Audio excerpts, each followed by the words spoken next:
have gotten questions about alternative sweeteners or non-nutritive sweeteners, and I'm just going to quickly discuss a few of those. 5 have been FDA approved. You have saccharin, aspartame, sucralose, acesulfame K, and neotame.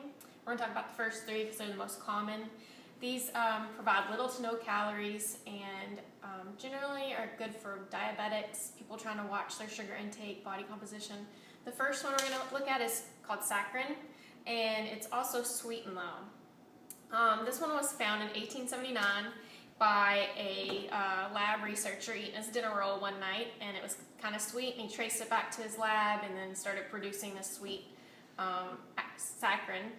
And saccharin can be baked, and it's been generally recognized as safe. One study showed that rats had a higher incidence of bladder cancer, but the amount that the rats ate was actually like drinking 800 cans of soda a day. So don't drink 800 cans of soda. Otherwise, we haven't really found many disadvantages from having saccharin. Another one is aspartame, and that's what you would think of as equal or NutraSweet, and this one was found about 100 years later in 1965 by another lab researcher who licked his finger to pick up a piece of paper, and his finger was sweet, and so it was aspartame. Aspartame has been linked to some cancers, but it's in very, very high amounts in rats, typically way higher than what we would eat in our diet. It has 4 calories per gram, but it just takes so little aspartame to get such a high sweetness that it's almost negligible. Aspartame is not stable at high temperatures, so if you cook it, it's going to lose its sweetness, so don't really bake with aspartame. And other than that, it's been shown to be fine.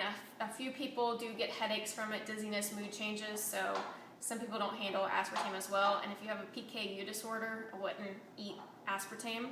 Another one is called sucralose, or the very common now Splenda. 10 years later, a lab student was taking an assignment in a lab, and he thought it said tasting instead of testing, so he tasted the substance instead of tested it, and it ended up being sucralose. So that one is, you can bake with it, and it's been shown to be pretty safe. It also has been shown to not increase hunger, which is usually a common thought. It may decrease your thirst a little less than water would, so if you're really thirsty, you might want to grab water instead of sucralose. Another product that's becoming very common is stevia or truvia. Those have been given a GRAS status, generally recognized as safe, so not FDA approved, but generally recognized as safe. One study showed that bacteria had mutations in their DNA, but the government says that it's pretty safe because it's been in humans for a very long time, and we haven't had many dysfunctions from stevia or truvia.